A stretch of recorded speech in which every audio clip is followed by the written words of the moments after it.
Welcome back ناظرین. Break پر جانے سے پہلے ہم بات کر رہے تھے جس طریقے سے کہ آج جو ہے مئی 2025 کو گزرے 1 سال ہو چکا ہے. پاکستان نے جس خوبصورتی کے ساتھ دشمن کو منہ توڑ جواب دیا تھا اور ایسا حملہ کیا دشمن کے اوپر کہ دشمن کو ناکو چنے چبوا دیے کہ اس کی ہمت نہ ہوئی کہ دوبارہ پاکستان کی طرف میلی آنکھ سے بھی جو ہے وہ دیکھ سکے. جہاں پاکستان کی فوج نے پاکستان کا دفاع کیا وہاں پر پاکستان کی عوام بھی جو ہے گھروں سے نکلی. انہوں نے اپنی جو ہے ان کے پاس جو گنز وغیرہ تھی اس کے تھرو ڈرونز کا نشانہ جو ہے وہ کرنا چاہا کہ ہم بھی پاکستان کی فوج کے ساتھ کھڑے ہوئے ہیں.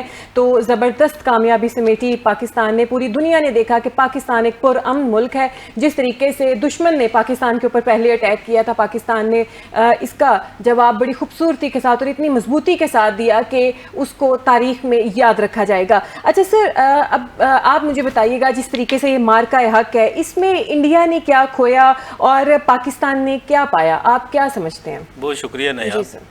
اگر آپ 1 سال پیچھے چلی جائیں مئی 2025 میں, مئی 2025 10 مئی ایک ایسا دن تھا. اس کے بعد اگر آپ دیکھیں گے کہ پاکستان کی ہر چیز آپ کو بدلتی ہوئی نظر آئی.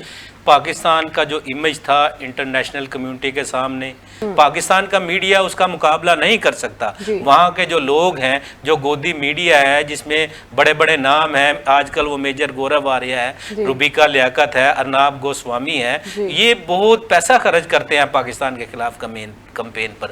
جو پہلگام کا واقعہ ہوا, اس سے پہلے جو دوسرے واقعات ہوئے, ان کو دنیا کے سامنے اس طرح پیش کیا جاتا تھا کہ پاکستان کو انہوں نے افغانستان کے ساتھ مرج کر دیا تھا. جس طرح افغانستان ایک دہشت گرد سٹیٹ ہے, جس طریقے سے اب ساری دنیا کو پتہ لگ رہا ہے پوری دنیا کی دہشت گرد تنظیمیں افغانستان کے اندر بیٹھی ہوئی ہیں. انڈین میڈیا نے, انڈین حکومت نے باقاعدہ اس کے لیے ایک بجٹ جاری کیا تھا اور اس بجٹ کو جاری کرنے کے بعد پاکستان کے امیج کو انہوں نے ایسا کر دیا تھا کہ دنیا کے سامنے وہ یہ ظاہر اور یہ ثابت سمجھے کر چکے تھے کہ پاکستان ایک دہشت ملک ہے. لیکن اس 10 مئی کے بعد پوری دنیا نے دیکھا پاکستان کا امیج ایک شیر کی طرح ابھر کے سامنے آیا. جس طریقے سے ہم نے ان کے 8 رافیل طیارے گرائے, جس طریقے سے ہم نے ان کے ڈیفنس سسٹم جو ہے S-400 کو نکارہ کیا, اس کی بیٹریز کو تباہ کیا اور ان کی جو سمجھے جو بیسز تھی ان بیسز کو تباہ کیا. اور اس کے بعد پاکستان نے جو جس طریقے سے پاکستانی حکومت نے سفارت کی اور دنیا کے سامنے اپنے امیج کو پیش کیا, وہ ہمیں بڑا واضح طور پہ نظر آیا. جو دوسرا ہمیں فائدہ ہوا, پوری جو انٹرنیشنل کمیونٹی تھی, پورا جو مغرب تھا, جو امریکہ تھا, آپ 10 مئی سے پہلے دیکھیں مودی اور امریکہ اور ڈونلڈ ٹرمپ یہ ایک پیج پر سمجھے جاتے تھے, لیکن 10 مئی کے بعد نیاب ہم یہ دیکھ رہے ہیں یہ صورتحال بالکل مختلف ہوئی. مغربی media, international media, American media, Donald Trump, وہ آپ سب کو پاکستان کی بات کرتے ہوئے نظر آئے. جو دوسرا ہمیں سب سے بڑا فائدہ ہوا اور چوتھا ہمیں جو فائدہ اس میں ہوا وہ یہ تھا جو آرٹیکل 370 کے تحت کشمیر کو انہوں نے سمجھے قبضہ کر لیا تھا اور اس کو ہڑپ کرنے جا رہے تھے. اب اس مسئلے کو دنیا مسئلہ کشمیر کو ایک مسئلہ کہہ رہی ہے. ہم نے ڈونلڈ ٹرمپ کے منہ سے بھی یہ بات سنی کہ پاکستان اور انڈیا کے درمیان مسئلہ کشمیر ایک بہت اہم مسئلہ ہے اور اس مسئلہ کشمیر کی وجہ سے پاکستان اور انڈیا کے درمیان ایٹمی جنگ بھی ہو سکتی ہے. لیکن آپ نے یہ دیکھا تھا 10 مئی سے پہلے, آپ نے یہ بڑا واضح طور پہ دیکھ لیا تھا جس طریقے سے مودی نے جس آرٹیکل 370 کا قانون لا کر کشمیر کو اپنے انڈیا کے اندر ضم کرنے کے لیے تیاریاں مکمل کر لی تھی. لیکن 10 مئی کے بعد ہم نے یہ بڑا واضح طور پہ دیکھا کہ وہ جو مسئلہ کشمیر تھا, جو سمجھے کہ وہ کھٹائی میں پڑ گیا تھا, اب اس مسئلہ کشمیر کے اوپر دنیا کی جو عالمی طاقتیں ہیں وہ بات کرنے جا رہی ہیں. اور جو سب سے بڑا ہمیں یہ فائدہ یہ ہوا جس طریقے سے پاکستان نے اپنی ڈیفنس انڈسٹری کو دنیا کے سامنے پیش کیا اور جو پاکستان کا JF-17 تھنڈر ہے وہ ایک پروڈکٹ کے طور پہ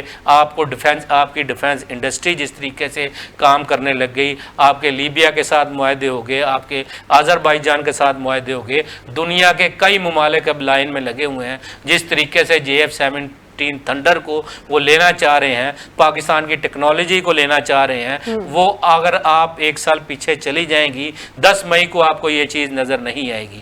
اور آپ یہ کہہ سکتی ہیں کہ 10 مئی میں انڈیا نے اپنا تشخص کھویا, اپنی جو ایک ان کی مونوپلی تھی, جو یہ کہتے تھے S-400 ہے ہمارے پاس اور دوسرا ڈیفینس سسٹمز ہیں, جو رافیل طیارے ہیں, جو ان کا ایک امیج بنا ہوا تھا, وہ سمجھے کہ بالکل امیج ان کا تباہ ہو گیا. ان کی جو میڈیا تھا اس کو دنیا نے ان کا جھوٹ کو دیکھا, جس طریقے سے انہوں نے کہا کہ لاہور پر قبضہ ہو گیا ہے, یہ کراچی پر قبضہ ہو گیا ہے, فلانی جگہ قبضہ ہو گیا, لیکن اگلے دن جب یہ لوگوں کو پتہ چلا کہ الٹا ان کے 8 طیارے گر چکے ہیں, 8 رافیل طیارے وہ گرے ہیں جن کے اوپر یہ بہت ناز کرتے تھے. تو آپ یہ کہہ سکتی ہیں کہ 10 مئی کے بعد انڈیا تقریباً بالکل سمجھے ہر سطح پر, جنگی محاذ پر, سفارتکاری کے محاذ پر, ہر جگہ بالکل ناکام ہوا. اور پاکستان نے جنگی محاذ پر بھی کامیابی حاصل کی, سفارتی محاذ پر بھی کامیابی حاصل کی, اور سب سے بڑی اور اچھی بات مغربی میڈیا,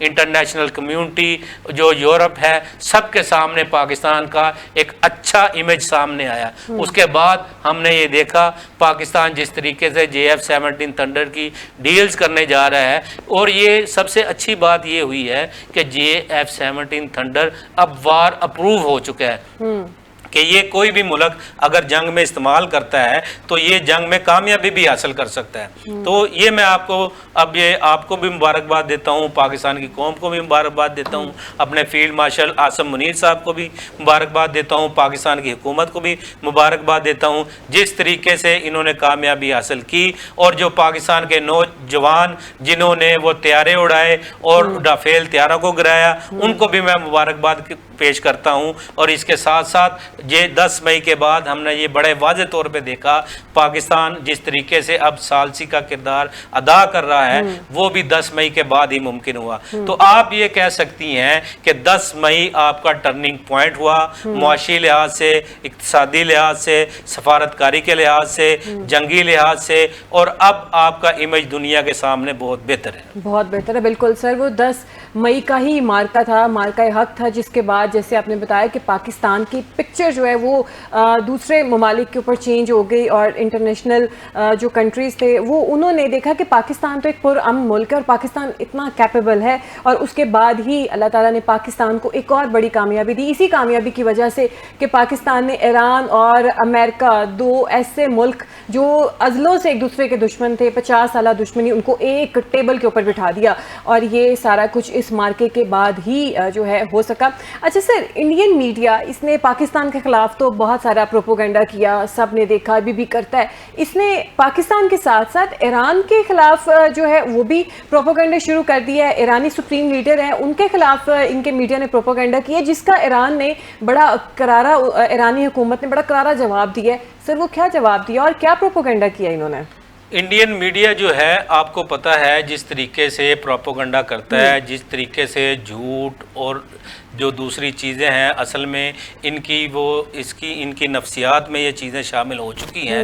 یہ کسی بھی آپ انہوں نے کوئی بھی کام کرنا ہو تو آپ نے یہ دیکھا جس طریقے سے پاکستان کے خلاف بھی یہ جھوٹا پروپوگنڈا کرتے رہے ہیں. یہ ہم نے 2 دن پہلے یہ دیکھا جو ایرانی سپریم لیڈر ہیں, ان کے خلاف ان کا میڈیا یہ کہہ رہا تھا کہ وہ کوئی نشہ کرنے لگے ہیں, وہ بیمار ہیں, اور وہ اس طریقے سے ان کی پورٹس آ رہی تھی. ان کا جو مین سٹریم میڈیا ہے وہاں سے یہ خبریں نشر ہو رہی تھی. اس کے بعد جو ایرانی حکومت نے اس کا نوٹس لیا, اس کا نوٹس لینے کے بعد انہوں نے ان کی جو وزارت خارجہ ہے, ان کی جو تسنیم نیوز ایجنسی ہے, انہوں نے یہ ایک سٹیٹمنٹ جاری کی اور ان کو شٹ اپ کال دی. انہوں نے یہ کہا کہ کم از کم جو آپ کا مین میڈیا ہے, جو پڑھے لکھے لوگ ہیں, جو باشعور لوگ ہیں, جو آزاد میڈیا ہے, ان کو جو حقائق ہیں اس سے جو حقائق کے خلاف نہیں جانا چاہیے, جو اصل حقیقت ہے اس کو ان کو دنیا کے سامنے لانا چاہیے. اور ان کے جو اس پروپیگنڈے کے بعد یہ نایاب ہم نے دیکھا کہ جو ایران کے صدر ہیں مسعود پزشکیان صاحب, انہوں نے ایک سٹیٹمنٹ جاری کی. انہوں نے مجتبیٰ خامنہ ای کی ایک ویڈیو بھی جاری کی اور انہوں نے اس سٹیٹمنٹ یہ کہا کہا کہ میری ایرانی سپریم لیڈر خامنہئی کے ساتھ 45 منٹ کی ملاقات ہوئی ہے اور ایران کو وہی لیڈ کر رہے ہیں اور امریکہ کے خلاف جنگ میں وہی ہدایات جاری کرتے ہیں, وہی سپریم لیڈر ہیں اور پوری جو ایرانی قیادت ہے وہ ان کے انڈر کام کر رہی ہے. یہ جو انڈین میڈیا کا پراپوگنڈا تھا جو ان کو وراثت میں ملا ہوا ہے, یہ جھوٹ بولتے ہیں. وہ 10 مئی کو بھی ہم نے دیکھا تھا, جس طرح میں نے آپ کو بڑا ڈیٹیل میں پہلے ذکر کیا, جس طریقے سے انہوں نے کہا تھا کہ پاکستان پہ فلانی جگہ قبضہ ہو گیا, فلانی جگہ قبضہ ہو گیا. آپ یہ دیکھ سکتی ہیں ایران کے خلاف بھی جو گودی میڈیا ہے, جو انڈین میڈیا ہے, وہ ابھی بھی اسی طرح زہر اگل رہا ہے اسرائیل کے حق میں اور ایران کے خلاف, جس طریقے سے پاکستان کے خلاف انہوں نے کہا تھا. لیکن یہ ایک بڑی اچھی ڈیولپمنٹ ہوئی ہے کہ ایران کی حکومت نے اس کا نوٹس لیا ہے اور انڈین میڈیا کو, مین سٹریم میڈیا کو ایک شٹ اپ کال دی ہے اور انہوں نے یہ کہا ہے آپ حقائق کو سامنے رکھیں, جو اصل چیزیں ہیں ان کو بیان کریں, آپ اسرائیل کی حمایت نہ کریں, ان سے جو آپ کے مفادات ہیں ان کو سامنے رکھ کے آپ جھوٹ پر مبنی جو ہے صحافت نہ کریں. بالکل جو حقائق ہیں وہ عوام کو دکھائیں. نیشنل میڈیا پوری دنیا دیکھتی ہے, اپنا ہی آپ لوگ جو ہے منہ کالا کر رہے ہیں, کسی کا تو کچھ نہیں جا رہا. اچھا سر, جو ہے ایران کے متعلق امریکن ایجنسیوں نے ایک رپورٹ جو ہے وہ پیش کی ہے اور اس رپورٹ نے تہلکہ مچا دیا ہے. سر وہ کیا رپورٹ ہے اور کیوں اس نے تہلکہ مچا دیا ہے؟ امریکن ایجنسیوں کے مطابق ایران کے ایک رپورٹ سامنے آئی ہے جس کی وجہ سے جو امریکہ کا جو تھنک ٹینک ہے اس کے اندر بہت سارے تحفظات کا شکار ہو گئے ہیں. امریکہ کی جو 13 ایجنسی ہیں انہوں نے ایک رپورٹ پینٹاگون میں, سینٹ کام میں اور ان کے جو ادارے ہیں وہاں یہ جمع کرائی ہے اور یہ جو ڈاکومنٹس ہیں یہ لیک بھی ہو چکے ہیں. یہ پوری دنیا جو ہے نا وہ دیکھ رہی ہے.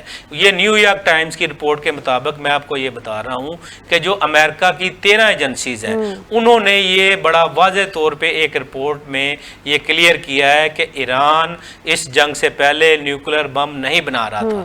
تو انہوں نے یہ کہا ہے ایران کے پاس جو انریچڈ یورینیم تھا جو 460 kg کے قریب تقریباً وہ جو یورینیم ہے, ایران اس کو اپنے ملک کی عوام کی جو انرجی کے لیے استعمال کرنے کے لیے جا رہا تھا, اپنے لوگوں کی فلاح کے لیے استعمال کرنے جا رہا تھا. تو اس رپورٹ کے بعد جو ہے نا وہ اب موجودہ حالت میں جو صورتحال بن چکی ہے, ان کے جو سیکٹری وار ہیں پیٹ ہیگزٹ, ان کو لوگوں کے جواب دینا مشکل ہو گیا. اس میں ہم نے دیکھا ان سے کئی جگہ پہ سوالات کیے جا رہے ہیں, اگر امریکہ ایران نیوکلیر بم نہیں بنا رہا تھا تو اس کے اوپر حملہ کیوں کیا گیا. تو میں آپ کو نایاب تھوڑا سا یہ بتاتا چلوں کہ اگر ہم اس وار کی تھوڑا سا ڈیٹیل میں جائیں تو یہ ہمیں بڑا واضح طور پہ نظر آئے گا کہ ان کا جو مین جو مقصد تھا وہ یہ تھا کہ ایران میں رجیم چینج ہو نہیں سکی. اور اس کے بعد اب 2 چیزیں پھر رہ جاتی ہیں, ایک نیوکلیر بم کو بنانے سے روکنا, دوسرا آبنہ ہرمز کو جو پہلے کھلی ہوئی تھی اب بند ہے. اب یہ دیکھیں, اب جو صورتحال امریکہ کی جو صورتحال یہ ہے, اب امریکہ ایران کے اس بم کو روکنے جا رہا تھا جس کو وہ آلریڈی بنا نہیں رہا تھا. اب صورتحال آ گئی ہے آبنہ ہرمز کے اوپر, اور آبنہ ہرمز کو کبھی بھی ایران نے اخلاقی طور پر نہیں روکا کہ یہ ٹیریٹری ہے, پانی ہے, سمندری حدود ہے, تو پوری دنیا کے جہاز وہاں سے جاتے تھے. اب یہ دیکھیں کتنی ایک عجیب سی بات نظر آتی ہے, جو راستہ پہلے کھلا ہوا تھا اب اس کو کھولنے کے لیے امریکہ جنگ کر رہا ہے, اور جو بم وہ بنا نہیں رہے تھے اس کو روکنے کے لیے انہوں نے جنگ کی. اب یہ صورتحال اب یہ چیزیں سامنے آ رہی ہیں, یہ چیزیں اس طرف جا رہی ہیں کہ سارے معاملات جو اسرائیل کے صدر ہیں نیتن یاہو ان کی طرف سے ہوئے ہیں. اسرائیل کے صدر کی پشت پناہی کی وجہ سے, ایپسٹین فائل کی وجہ سے, ان کے اپنے ذاتی مفادات کی وجہ سے, پیٹ ہیگزٹ کے مفادات بھی سامنے آ رہے ہیں. جس طریقے سے وہ ساری چیزیں لنک ہو رہی ہیں کہ سٹاک مارکیٹ میں انہوں نے جو وہاں کی جو ایجنسیز تھی, جو وہاں کی سٹاک مارکیٹ میں جو ایجنسیوں نے یہ رپورٹ پیش کی ہے کہ پیٹ ہیگزٹ کے جو جاننے والے لوگ ہیں انہوں نے جو وہاں کے اسلحہ بنانے والی کمپنیز تھی ان کے شیئرز میں جو پیسے جو ہے نا پیٹ ایگزٹ کے رشتہ داروں نے انویسٹ کیے. اس طرح کی بہت ساری چیزیں اب سامنے آ رہی ہیں. لیکن یہ جو امریکن 13 ایجنسیوں کی رپورٹ سامنے آئی ہے اس سے یہ بڑا واضح طور پہ سامنے آ چکا ہے کہ یہ جو ایران پر جنگ مسلط کی گئی وہ امریکہ کا اس میں اپنا کوئی کردار نہیں تھا. یہ اسرائیل کے کہنے پر اور بدماشی گنڈا گردی اور ان کے اوپر صرف اور صرف ان کے تیل پر قبضہ کرنے کے لیے کی گئی. قبضہ کرنے کے لیے کی گئی. اور سر دیکھ لیں رزلٹ سب کے سامنے ہے کہ اب یہ کوششیں کریں کہ کسی نہ کسی طریقے سے جنگ بند ہو جائے لیکن ان کا پلہ بھی بھاری رہے کہ یہ لگے کہ جی ہم جیت چکے ہیں. خیر اچھا سر امریکہ میں ٹرمپ نے ایک آپریشن جو ہے اس کا آغاز کیا تھا آپریشن فریڈم. یہ آپریشن ناکام کیوں ہوا ہے؟ نیاب ابھی جس طرح میں نے آپ کو تھوڑی دیر پہلے بتایا کہ جنگ جب شروع ہوئی اس وقت امریکہ کے 2 بیانیے تھے. پہلے انہوں نے کہا رجیم چینج کریں گے, پھر انہوں نے کہا ہم ایٹم بم بنانے سے روکیں گے. پھر اب انہوں نے جب یہ دیکھا یہ سارے معاملات ان کے سامنے یہ آئے نہ تو وہاں رجیم چینج ہو سکی اور ایران جو ہے ایٹم بم پہلے ہی بنانا نہیں چاہ رہا تھا. اس کے بعد جو مین چیز رہ جاتی ہے وہ آبنہ ہرمز رہ جاتی ہے. آبنہ ہرمز بند ہونے کی وجہ سے جس طریقے سے دنیا میں پیٹرول کی پرائسز اوپر جا رہی ہیں اصل میں ایران اب اپنے دفاع کا حق تو رکھتا ہے. اگر ایران کی اب موجودہ کنڈیشنز کو امریکہ نہیں مانتا تو اب اصل میں وہاں سے امریکہ کے لیے نکلنا بہت مشکل ہو گیا. اب امریکہ کے جو اتحادی ہیں جو گلف ممالک ہیں جو امریکہ کے ساتھ جو بہت پیٹرو ڈالر میں بہت زیادہ انویسٹمنٹ ان کی انوالو ہے تو اب وہ لوگوں کے ان کی پریشر کی وجہ سے اب امریکہ وہ آبنہ ہرمز کو کھلوانے کے لیے کسی بھی حد تک جا سکتا ہے. اب انہوں نے آپریشن فریڈم جب شروع کیا وہ انہوں نے کہا کہ جو جہاز یہاں سے گزریں گے ان کو ہم کنسلٹنسی فراہم کریں گے, ان کو ہم سیف راستہ بتائیں گے. اب بتائیں گے ساتھ نہیں جائیں گے. یہ بھی ایک چیز میں آپ کو کلیئر کرتا چلوں کہ آپ کو بتائیں گے اگر ان جہازوں کے اوپر حملہ ہو جائے گا یا ہو جاتا ہے تو امریکہ پیچھے سے بیٹھ کے ان کو گائیڈ لائن دے گا, ان کے ساتھ نہیں جائے گا. یہ تھا ان کا آپریشن فریڈم. لیکن اس آپریشن فریڈم کے لیے جو 2 ممالک ہیں سعودی عرب اور کویت جن کی ایئر بیسز استعمال ہونی تھی, سعودیہ کی جو پرنس سلطان ایئر بیس ہے وہ استعمال ہونی تھی, تو ایک ٹائم پہ آ کے محمد بن سلمان نے جو اپنی جو بیسز ہیں اور اس کے ساتھ ساتھ جو اپنی فضائی حدود ہے اس کو جو ہے نا استعمال کرنے کے اوپر جو ہے نا وہ پابندی لگا دی. اس پابندی کے بعد جو ان کے پیٹ ایگزٹ ہیں اور ان کے مارکو روبیو ہیں جو سیکرٹری آف اسٹیٹ ہیں انہوں نے یہ بیان دیا کہ ایران کے ساتھ مذاکرات ہم بڑے اچھے چل رہے ہیں اس لیے ہم آپریشن فریڈم کو روک رہے ہیں. لیکن اصل وجہ یہ بنی کہ جو سعودیہ اور قطر نے اپنی فضائی حدود اور اپنی بیسز استعمال کرنے سے ان کو روک دیا تھا اس لیے انہوں نے آپریشن فریڈم کو بند کیا. اور سعودیہ کی طرف سے بڑا واضح طور پہ یہ اسٹیٹمنٹ آئی تھی کہ اس آپریشن کو شروع کرنے سے پہلے ہمارے ساتھ کوئی بھی معاملہ ڈسکس نہیں کیے گئے, اس لیے ہم اپنے بیسز بھی استعمال نہیں کرنے دیں گے اور اپنی فضائی حدود بھی استعمال نہیں کرنے دیں گے. اور یہ آپ کہہ سکتی ہیں کہ نیاب یہ ایران کی بہت بڑی کامیابی ہے. اچھا سر بس لاسٹ کوسچن ہے اس کا جلدی سے آنسر دے دیجیے گا کہ شارجہ نے علیحدہ ہونے کی دھمکی دے دی ہے کہ وہ یو اے ای سے علیحدہ ہو رہے ہیں. کیا یو اے ای جو ہے وہ تباہی کے دھانے پہ کھڑا ہوا ہے؟ نیاب اب جو موجودہ صورتحال چل رہی ہے شارجہ جو دبئی اور اسرائیل کا ایک گٹھ جوڑ ہو چکا ہے, جس طریقے سے دبئی کے اندر اسرائیلی فوج آ کر بیٹھ چکی ہے, آئرن ڈوم لگ چکا ہے, تو دوسری جو سٹیٹس ہیں ان کے اپنے تحفظات ہیں اور انہوں نے ان تحفظات کا اظہار یو اے ای کے سامنے, یو اے ای کے صدر کے سامنے جو ابوظہبی ہے جو صدارت ان کے پاس ہے, ایم بی زیڈ کے پاس جو ان کے پاس اس کی صدارت ہے, انہوں نے یہ کہا ہے اگر ہمارے تحفظات کو دور نہیں کیا گیا تو پھر ہم یو اے ای سے علیحدہ ہو جائیں گے. لیٹس سی آگے کیا بنتا ہے. لیکن ابھی تو سر پاکستان جو ہے وہ سیلیبریٹ کر رہا ہے مارکہ حق کو, کیونکہ 1 سال گزر چکا ہے. مودی کو اتنی ایسی شکست جو ہے ملی پاکستان کی جانب سے, ہمارے فیلڈ مارشل صاحب نے اتنی دانائی کے ساتھ اس سارے معاملات کو دیکھا کہ وہ مودی جو اپنے رافیل طیاروں پر بڑا ناز کیا کرتا تھا اور اس نے ایک دفعہ کہا بھی تھا کہ اگر ہمارے پاس رافیل طیارے ہوتے تو ہمارے ساتھ ایسا نہ ہوتا. لیکن جب ان کے پاس رافیل طیارے موجود تھے اس کے باوجود بھی ان کو جو ہے وہ دھول چاٹنی پڑی, اور اس سے یہ ثابت ہوتا ہے, یہ مارکا یہ ثابت کرتا ہے کہ پاکستان کا دفاع ناقابل تسخیر ہے اور ملکی خود مختاری پر کبھی کوئی آنچ نہیں آنے دی جائے گی انشاءاللہ. ناظرین اجازت دیجیے, اللہ حافظ.